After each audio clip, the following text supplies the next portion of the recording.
요즘에는 인터넷 쇼핑이 널리 대중화가 되어서 많은 분들이 물품 구입을 컴퓨터만 보고 또는 전화기, 스마트폰 같은 것을 보고서 물건을 고르는 경우가 많아졌다고 합니다. 그래서 막상 구입한 물건을 받아보고는 마음에 들지 않아서 후회를 하는 사람들도 동시에 많아졌다라는 이야기가 있습니다. 이처럼 무언가를 선택한 이후에 그것이 마음에 잘 들지 않는 것, 다시 말해서 그 결과에 대해서 부정적인 이 심리를 갖게 되는 그 상태를 일컬어서 이 심리학에서는 결정 후 후회라는 말로 부른다고 합니다. 이 사소하게는 물건 구입하는 것들이 그렇죠. 예컨대 중국집에 가면 항상 드는 고민이 있죠. 짜장이냐 짬뽕이냐. 어떤 것을 하나 선택하고 나올 때마다 다른 것을 선택하지 못한 것에 대한 후회를 하게 됩니다. 그런 사소한 것에서도 선택에 대한 후회가 따르기도 하지만 사실 사람과의 관계에서도 나타나죠. 예를 들어서 애인과 또는 배우자 선택에 있어서도 후회를 하는 사람들이 있고, 또는 학교와 직업 선택과 같이 자신의 진로와 관련된 중차대한 선택을 하는 데 있어서도 그 결과가 자신의 마음에 들지 않을 때 또는 자기의 예상과 많이 틀릴 때 사람들은 후회를 한다고 합니다. 근데 이 흥미로운 사실 하나는 사람들이 이처럼 선택한 것에 대해서만 후회를 하는 것은 아니라는 것이죠. 선택하지 않은 것들 때문에 그것에 대해서도 후회를 한다는 것이 우리들의 특징이라는 겁니다. 예컨대 인생을 되돌아보면서 그런 생각들 한 번쯤 해보셨을 겁니다. 내가 선택하지 않았던 것, 또는 내가 가고 싶었는데 가지 못했던 것, 선택하지 못했던 그 무언가 때문에 후회를 하기도 한다는 겁니다. 그래서 사람들은 그런 생각들을 하곤 하죠. 예전에 그럴 걸 그랬어. 왜 진작 그런 생각을 하지 못했을까라는 후회들을 갖는 경우가 있다는 겁니다. 그런데 여기에 한 가지 더 나아가서요. 사람들은 지난 일에 대해서 내가 선택하거나 또는 선택하지 못한 것에 대해서만 후회를 하는 것이 아니라 때로는 선택하기도 전에 미리 후회를 예상을 해서 결정을 하는 때도 있다는 겁니다. 실제로 이것을 심리학에서는 예상 후회라고 부르는데, 예컨대 결혼 정년기에 있는 많은 노총각, 노처녀들이 이런 사례들을 잘 보여주죠. 제 친구 중에도 아직 결혼을 안 한 친구가 있습니다. 비행기를 모는 친구인데 아직도 결혼을 하지 않았어요. 왜 결혼을 하지 않느냐고 물어보면 무슨 얘기를 하냐면, 지금까지 혼자 잘 살아왔는데 누군가 결혼해서 더 잘 살 수 있다는 보장이 자신에겐 없다는 겁니다. 그걸 미리 예측을 해서 그것이 내가 옳은 선택인지를 알 수 없기 때문에 그것 때문에 후회를 할 수도 있다는 것이죠. 결혼 정년기를 훌쩍 넘은 노총각, 노처녀들이 이런 이야기를 많이 하지 않습니까? 만일 더 좋은 사람을 만나면 어떻게 되느냐? 지금 만난 사람보다 더 좋은 사람을 만나면 어떻게 될까요? 그 이야기에 대해서 여러분들은 어떻게 생각하십니까? 아마 지금 속으로 이런 생각을 할 거예요. 별 걱정 다 한다. 무한 긍정적인 분들은 이런 생각할 겁니다. 별 걱정들을 다 하고 산다. 또 어떤 분들은 이런 이야기를 하죠. 살아보면 다 그놈이 그놈이야. 다 똑같아. 아주 비관론적인 운명을 주장하는 분들도 있을 겁니다. 그러나 다른 한편에서는 적어도 최악의 선택을 피하기 위해서는 이것이 합리적인 선택, 합리적인 행위가 아닌가라고 주장을 할 수도 있다는 겁니다. 근데 분명한 사실 한 가지는 어느 쪽의 입장이든 그 전과는 내가 다른 선택을 할 수 있는 또 다른 기회가 주어지거나 또는 앞으로 내가 예측하지 못했던 그 선택에 대해서도 또 한 번의 기회가 주어지지 않는 한 우리는 그 선택의 결과를 알 수 없다라는 것이죠. 다시 말해서 그 결과에 대해서 어떤 것이 옳은 선택이었는가에 대한 확실한 답을 그 누구도 갈 수 없다라는 겁니다. 다시 말해서 그 말은 결과적으로 우리의 선택에는 항상 후회할 가능성이 그만큼 도사리고 있다라는 이야기이기도 하다라는 것이죠. 그래서 사람들은 대개 자신에게 일어날지도 모를 후회에 대한 이 두려움을 늘 생각하면서 선택을 하며 살아갈 수밖에 없다라는 겁니다. 이 집에 보면 더 이상 입지 않은 옷을 쌓아두시는 분이 있지요.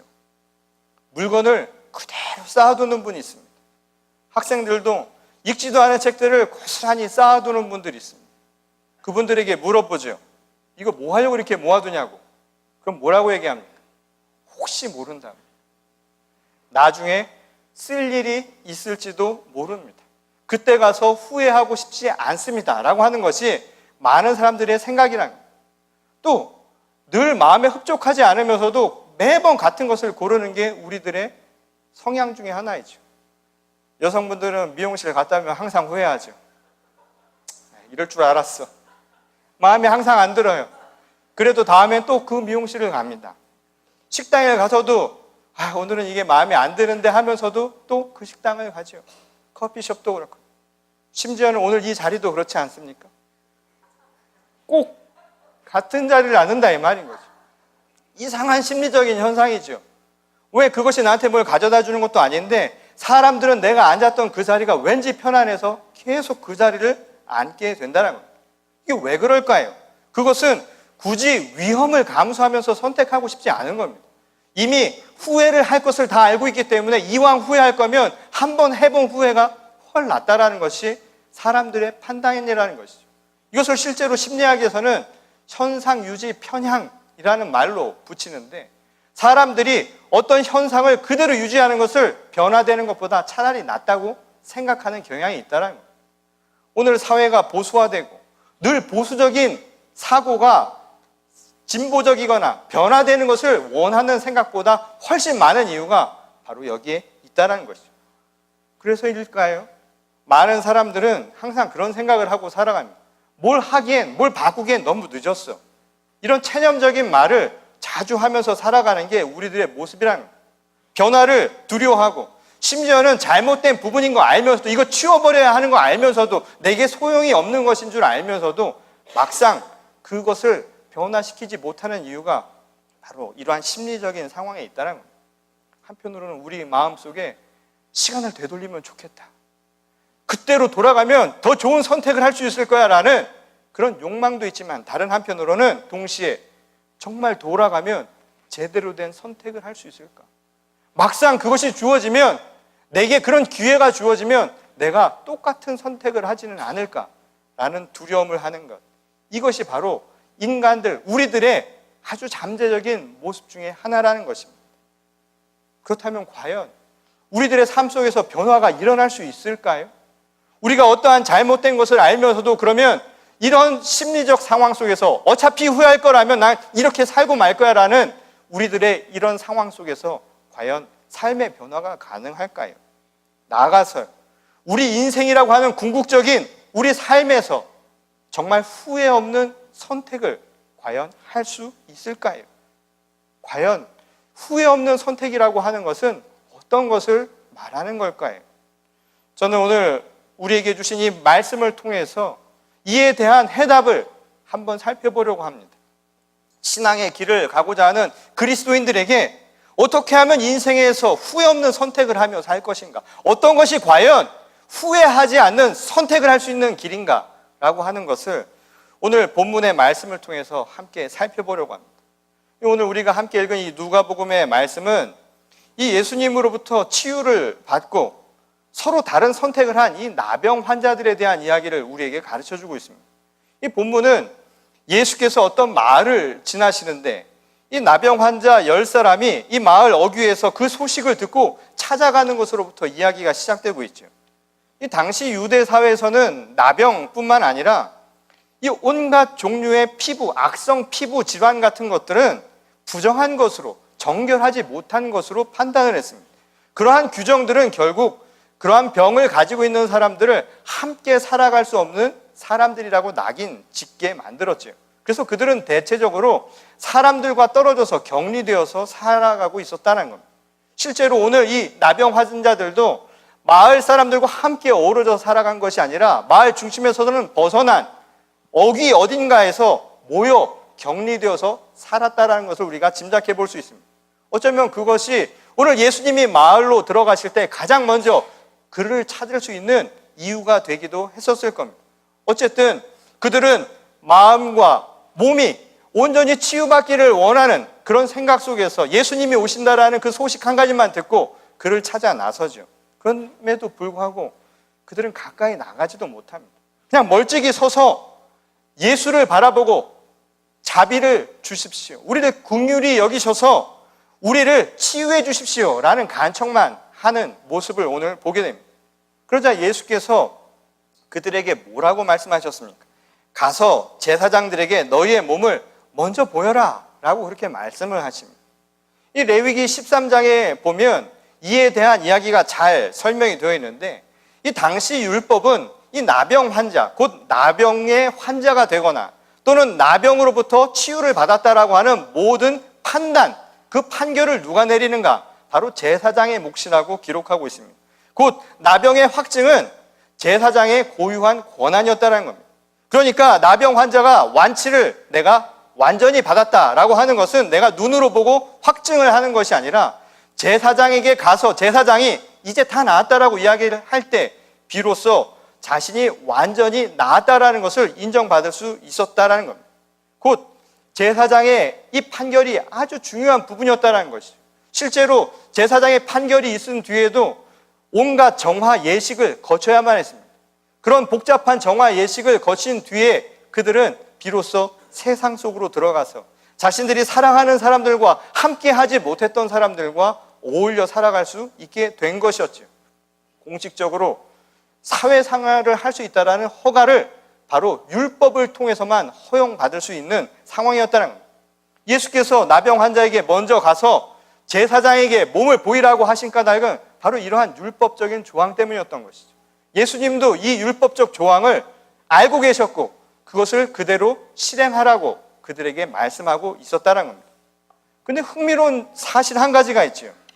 지금 이 이야기는 바로 제사장들에게 가서 나병 확증, 완치가 받았는가 아닌가를 이야기해주는 대목임에도 불구하고 이들이 길을 떠날 때 그들은 완전히 나음을 받은 상태로 떠난 것이 아니라는 사실입니다. 무슨 말이냐면 이들이 예수님이 가서 제사장에게 내 몸을 보이라고 했을 때 자기 자신의 몸이 완치되었다라는 것, 내 몸에 변화가 있다는 것을 알고 떠난 게 아니라는 말씀이라는 것이죠.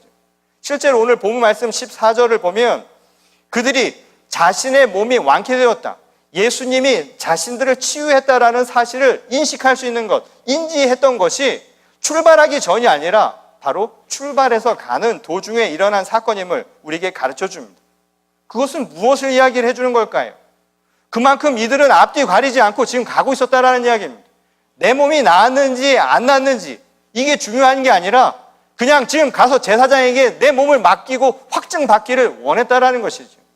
그래서 이 대목은 우리에게 이런 생각을 갖게 만듭니다. 혹시 이 사람들이야말로 진정한 믿음을 갖고 있었던 사람들이 아닐까라는 사실이죠. 이 사람들이 제사장에게 만사를 제쳐놓고 나아갈 수 있도록 하는 선택, 그런 행위를 했던 선택에는 믿음 때문이 아닌가라는 생각을 할 수 있다는 겁니다. 실제로 보지도 않고 확신도 하지 않는 상태에서 그저 말만 듣고 떠난 것, 이것이야말로 믿음을 가진 사람들 모습, 진정한 순종하는 자의 모습이 아니냐라는 생각을 할 수 있다는 것이죠. 근데 실제로 오늘 본문 말씀을 보면 그와는 좀 다른 상황이라는 것을 생각해 볼 수 있습니다. 그리고 오늘 이 말씀은 단순히 보지도 않고 떠났던, 그래서 무조건적인 신앙, 무조건적인 믿음을 우리에게 이야기하려는데 초점을 두는 것이 아니라 믿음이란 어떤 모습인가라고 하는 것을 예수께서 이 말씀을 통해 우리에게 다시금 가르쳐주는 대목임을 보게 된다는 것이죠. 실제로 나병이라고 하는 것은 천형이죠. 하늘의 벌이라고 생각을 했습니다. 그러니 나병에서 벗어나서 내가 육신의 고통은 물론이고 사랑하는 사람들과 사회 속에서 같이 살아갈 수 있다는 것, 그것은 그들에게 얼마나 큰 축복일까요? 지푸라기라도 잡고 싶은 심정 아니겠습니까? 그니 적어도 이러한 갈망이, 그리고 이러한 욕구가 그들을 어쩌면 가게 만드는 힘이 되었을지도 모른다라는 생각을 해볼 수 있다는 것이죠. 다시 말해서 이들이 가게 되었던 것은 단순히 예수님이 나아 주시겠다, 다시 말해서 내가 예수님의 말씀을 듣고 나았다라는 확신을 가지고 간 것이 아니라 어떤 의미에서는 낳고 싶은 심정으로 떠났다 이 말인 겁니다. 다시 말해서 무엇이든 지푸라기라도 짚는 심정이었다는 것이죠. 그러니 굳이 예수의 말씀이 아니었어도 누가 이야기했어도 이들은 한 걸음에 달려가고 싶은 마음이었을 것이다 라는 겁니다. 그러니 그들이 보여준 외면적인 모습이요, 달려가고 있는 것, 그가 제사장 향해서 뛰어갔던 그 모습들은 결코 그들의 신앙을 이야기해 줄 수 없는 모습이라는 겁니다. 결국 여기서 차이가 나타나지요. 그럼에도 불구하고 두 부류의 나병 환자들을 예수님은 말씀하고 있습니다. 10사람이 똑같이 나병을 앓아서 예수님이 제사장에게 달려가라고 했을 땐 똑같이 다 달려갔습니다. 그들은 한결같이 병에서 낫고 싶은 마음은 똑같은 마음이었을 거란 이야기인 것이죠. 그런데 말이죠, 그들이 자신이 정말 나았다라는 것을 알고 난 뒤에 그들의 행동은 완전히 다른 모습을 보여주게 됩니다. 한편으로는 그것은 유대인들과 그리고 이 사마리아인들의 이 내면적인 신앙의 모습, 그들의 중심이 어디에 있었는가라고 하는 것을 우리에게 분명하게 가르쳐주는 대목이기도 하다는 거예요. 먼저 몸이 나은 것을 확인하고도 이 제사장들에게 달려간 유대인들에게 관심은 무엇이었을까요? 이들은 우리가 생각하듯 무조건적인 신앙으로 달려갔다기보다는 오늘 이 말씀을 통해서 그들의 마음속의 중심이 무엇인가를 우리에게 이렇게 이야기를 합니다. 오직 그들의 관심은 자신의 몸이 치유되는 것, 그 이상도 그 이하도 아니었다라는 겁니다. 그들이 제사장에게 달려가려고 했던 이유는 오직 한 가지였다는 거죠. 낫고 싶은 거였죠.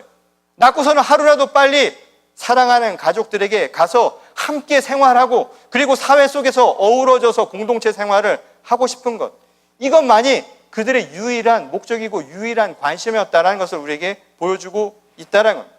그래서 어찌됐든 보여지는 이 현실 속에서 내가 자유를 얻을 수 있는 것, 그래서 내가 그것을 통해서 다른 사람들과 똑같이 살고 싶은 내 욕망, 내 욕구, 그 이상도 이하도 아닌 것을 그들의 마음속에서 찾게 될 수 있다는 겁니다. 무엇을 이야기하는 걸까요? 지금 예수님은 이들이 행한 모습이 예수님의 말씀을 향한 믿음이 아니라 사실은 자신이 믿고 싶은 것을 믿었을 뿐이라는 것을 우리에게 가르쳐주는 겁니다. 오늘 신앙의 두 가지 모습을 우리에게 보여주지요. 그리고 그것은 전혀 다른 선택을 하게끔 우리에게 만들고 있다는 것을 예수님은 돌려서 말씀하고 있다는 겁니다. 내가 믿는 행위는 내가 하나님을 믿어서 하나님의 말씀에 대한 신념을 가지고 믿는 것이 아니라 내가 믿고 싶은 것을 믿고 있다 이 말인 겁니다. 내가 가지고 싶은 것을 갖기 위해서 믿는다 이 말인 것이죠. 이들은 예수님의 말씀이 옳건 아니건 이건 관심이 없었던 거죠. 오직 이들에게 관심은 내가 나을 수 있다는 거예요. 곧 믿음이 주님을 향한 믿음이 아니라 내 몸이 나았으면 좋겠다는 자기 중심적인 자기 갈망, 자기 욕구의 또 다른 이름에 지나지 않는다라는 것을 우리에게 가르쳐주는 겁니다. 곧 그들의 시선은 여전히 자기 중심적이었다는 것을 보여주는 대목이라는 것이죠. 여러분, 자기 중심적인 것은 무엇을 이야기하나요? 이들이 행한 선택이요, 제사장에게 달려가는 것, 그리고 쉬지 않고 끝까지 달려가도록 만든 그 선택에는 반드시 후회가 남아있을 수밖에 없다는 것을 우리에게 가르쳐준다는 거예요. 무슨 말씀입니까? 내가 중심이면, 자기가 중심이면요, 유한한 인간이 가질 수 있는 선택은 늘 한계 속에서 살아갈 수밖에 없다는 거예요. 그렇지 않겠습니까? 내가 가지 않은 길은 내가 알 수가 없는 것이고, 선택하지 않은 것에 대해서는 우리는 늘 모르고 살아가기 때문에 언제든 후회를 할 수밖에 없는 것이 우리들의 모습이라는 것이죠. 유대인들은 지금 당장 내 몸이 나을지도 모른다라는 그 신념으로 달려갔을지는 모르지만 언젠가는 자기 중심적인 나만을 위한 신앙은 언젠가는 후회를 만들기 마련이라는 겁니다. 우리의 육신이 낫는 것, 우리의 육신의 질병을 고침받는 것, 그것만이 모든 것의 중심이 될 수 없는 까닭이 바로 거기에 있다는 것이죠. 언제나 후회할 수 있는 가능성을 안고 살아갈 수밖에 없는 한계가 우리에게는 분명히 주어져 있다는 겁니다. 그런데 오늘 본문 말씀을 보면 반면에 또 다른 사람이죠. 바로 사마리아인은 자기의 병이 나은 것을 알고 되돌아갔다라고 말씀하고 있습니다. 되돌아가서 주님의 발 앞에 엎드려서 감사를 드리는 대목이 나오죠. 그리고 예수께서는 이것을 두고 뭐라고 말씀을 하냐면 하나님께 영광을 돌리기 위해 온 사람은 바로 이 사람 한 명뿐이라고요. 이방인이라 칭함받던 사마리아인 한 명밖에 없다라는 겁니다. 그리고 말씀하기를 내 믿음이 너를 구원하였다 라고 말씀을 하고 있습니다. 이게 무엇을 이야기하는 걸까요? 우리가 만일 몸에 병을 치유받는 것, 나병이 나은 것만 이야기해 본다면 그럼 이 말씀은 몸을 깨끗이 씻김받은 자는 지금 이 사마리아인밖에 없다는 이야기일까요? 아마 그건 아니었을 겁니다. 어쩌면 유대인들도 자기들도 알고 한달음에 달려간 것을 바라보면 아마 그들도 몸의 치유는 받았던 것으로 보입니다. 그럼에도 불구하고 진정한 구원은 그 사람들의 몫이 아니라 오직 사마리아인에게 있다라고 하는 이 말씀의 뜻은 그럼 무엇을 이야기하는 걸까요? 과연 그 구원이라고 하는 것은 무엇을 우리에게 가르쳐 주는 것일까요? 예수께서 이 땅에 오신 이유를 우리에게 다시금 말씀해 주시는 것이죠. 주님이 이 땅에 오신 이유는 주님께서 이 땅에서 행하신 목적은 단순히 우리의 몸을 치유시키는 것이 아니었습니다. 구원의 핵심은 우리 현실에서 우리가 원하는 것, 우리의 바라는 것을 고치는 것에 그치는 것이 아니었다라는 말씀이죠. 주님이 이 땅에 오신 것은 우리의 육신을 고치는 것, 우리가 원하는 것에 하나님께서 바로 잡아주시고 진정한 축복과 은혜를 주시는 것만으로 그치는 것이 아니라 그 너머에 우리의 영혼을 살리는 것, 그래서 영원한 하나님의 나라를 우리에게 주시기 위한 것, 바로 그것이 구원의 뜻이었다는 것을 우리에게 다시금 말씀해 주시는 거죠. 우리의 육신은 언젠가는 거두어갈 장막이라고 하지 않았습니다. 언젠가는 썩어 없어질 유한한 겁니다. 주님이 이 땅에 오신 것은 우리 몸을 고치는 것에 그치는 것이 아니라 영원한 생명을 우리에게 주시기 위해서 우리에게 오셨다라고 말씀하셨습니다. 우리의 영혼이 오래도록 영원토록 하나님과 함께 살 수 있는 길을 주시기 위해, 그래서 우리에게 진정한 씻김을 주시기 위해 이 땅에 오셨다라고 말씀을 하셨다라는 것이죠. 그 구원이 결국 우리에게 무엇을 의미합니까? 여러분, 구원이 뭐예요? 여러분에게 구원은 무엇입니까? 많은 사람들이 이야기하지 않습니까? 천국 가는 거라고요. 천국은 어디에 있습니까? 여러분, 하나님의 나라의 핵심은 뭐예요? 하나님의 나라, 천국이, 그 구원이 과연 우리에게 무슨 의미가 있냐 이 말인 겁니다. 하나님의 나라는 곧 하나님이 통치하시는 하나님과 함께 하는 것을 말하는 것 아닙니까? 예수께서 이 땅에 오신 이유는 살아있는 우리들에게는 그 하나님의 나라를 직접 체험하기 위해서 오신 겁니다. 오늘 우리들이 유한한 육신의 몸을 입고 살아가면서 천국을 맛보는 것은 무엇일까요? 하나님이 내 안에 계시면 되는 것 아닙니까? 하나님이 내 안에 계셔서 내 삶의 주인이 되면 그것이야말로 천국을 사는 것 아닙니까? 오늘 예수님은 그 말씀을 하고 있는 겁니다. 하나님이 내 안에 오시는 것, 이게 뭘까요? 그게 바로 믿음이라는 겁니다. 오늘 사마리아인만이 그곳을 향해서 가는 것이 아니라 다시 되돌아온 까닭이 뭘까요? 그곳으로 향하는 것을 예수님은 자기 중심적인 시선이라고 보았습니다. 선택의 중심이 자기에게만 있고 자기 욕구와 자기 필요를 위해서 살아가는 선택이었다면 이 사마리아인의 선택, 다시 하나님께로 돌아오는 것을 예수님은 삶의 주인이 하나님께로 바뀌는 상징적인 표현으로 우리에게 말씀하고 있었다는 거죠. 다시 돌아오는 것, 내 길로 오는 것이 아니라 내 삶의 주인을 하나님께로 드리기 위해 다시 돌아온 이 사마리아인, 바로 이 사람이야말로 믿음을 가진, 그래서 정말 구원을 얻을 수 있는 사람이라고 예수님은 말씀하고 계신 것이었습니다. 구원은 멀리 있는 것이 아닙니다. 구원은 내 안에서 하나님이 살아계신 것. 육신의 옷을 입고 있는 동안은 하나님이 내 안에 살아계심으로 우리가 하나님과 함께 살아가는 천국을 맛보죠. 이 몸이 다하는 날은 하나님이 우리의 영혼을 함께 살리시는 겁니다. 그것을 위해서 예수 그리스도께서 오셨지요. 그것을 위해서 오늘 우리에게 필요한 것은 내 중심이 아니라 내 안에서 하나님이 계시도록, 하나님을 내 삶의 주인으로 영접하고 내가 중심이 되어서가 아니라 하나님이 내 삶의 주인이 되어서 살아가도록 주님께 모든 것을 맡기는 것. 내 시선을 내 중심에서 하나님 중심으로 바꾸는 것, 내 갈 길을 가는 것이 아니라 다시 돌아와 하나님께 모든 것을 맡길 수 있는 것. 이게 믿음의 사람의 모습이라고 말씀하고 있는 겁니다. 그리고 그 믿음이 우리를 구원한 것 아니겠습니까? 구원이 곧 하나님이 우리와 함께 하시는 것이니 그 믿음이 그를 구원할 수 있는 길은 그거밖에 없는 것 아닐까요? 여러분, 구원은 우리를 완전케 하시는 하나님의 능력입니다. 구원은 우리를 완전케 하는 길이라는 겁니다. 그 말은 무엇일까요? 더 이상 우리 삶에 후회할 필요가 없다라는 겁니다. 그 이유는 하나님이 행하시기 때문이라는 거죠. 믿음은 그런 의미에서 내가 주인이 아니라 내 주인이 하나님이 되셔서 하나님이 내 안에 들어오셔서 내 삶을 인도하시고 나는 그 하나님의 삶에 합당한 믿음으로 순종하며 살아가는 것. 이것이 바로 진정한 믿음의 자녀요 구원의 길을 가는 사람이라고 오늘 예수께서는 말씀하고 있다는 겁니다. 그래서 우리에게 주시는 이 말씀을 기억하십시오.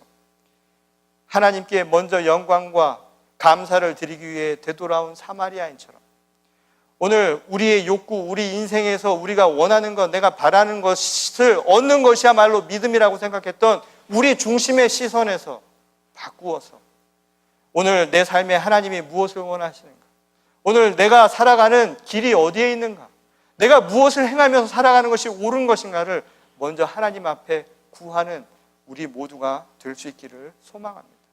그래서 예수께서는 우리에게 말씀하시죠. 내 안에 머물러 있지 말고 일어나서 가라고 이야기합니다. 내 중심에서 일어나서 떠나라는 겁니다. 다시 주님이 내 안에 계실 수 있도록 내 자리를 내가 차고 있는 것이 아니라 내 중심을 주님께 내어드리고 모든 것을 주님 중심으로 살아갈 수 있는 주님의 거룩한 성도들이 될 수 있기를 소망합니다.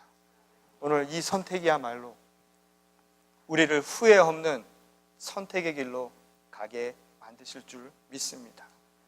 아브라함의 믿음이었죠.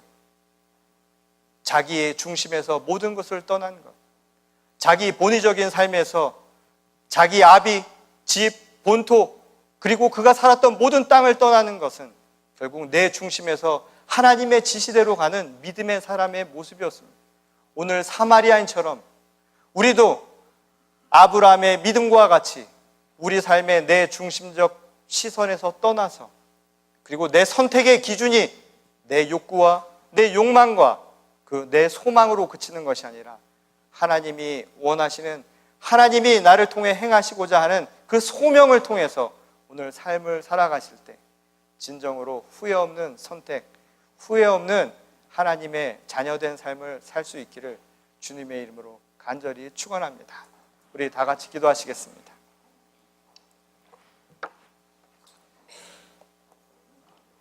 주님, 오늘도 우리 간에 살아계셔서 우리를 주님의 길로 온전히 인도하여 주시니 감사를 드립니다. 때로는 우리가 신앙을 저희가 바라는 대로만 원하는 것을 위해서만 그래서 사실은 주님을 따르는 것이 아니라 내 욕망을 따르고 또한 내가 바라는 것을 향해서만 달려갔던 모습은 아니었는지 그래서 주님의 가르침보다는 내 갈 길로만 달려왔던 삶은 아니었는지 이 시간 되돌아보게 하여 주시옵소서.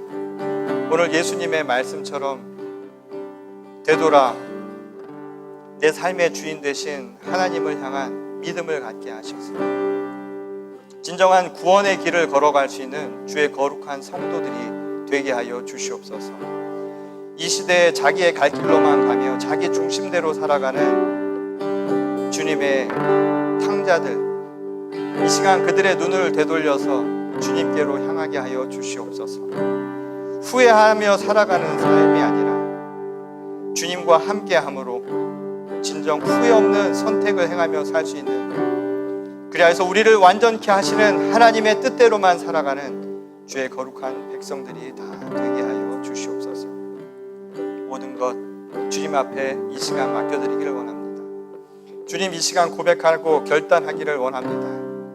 이 자리에 함께한 모든 성도들이 오늘 마음의 결단과 마음의 소망을 주님 앞에 온전히 드리게 하여 주시옵소서. 돌아갈 때는 내 뜻이 아니라 하나님의 뜻, 하나님의 말씀을 새기고 돌아갈 수 있도록 주님, 내 자신은 철저히 주님 앞에 죽게 하시고 오직 십자가 안에서 우리를 부활케 하신 하나님의 말씀으로만 다시 살게 하여 주시옵소서.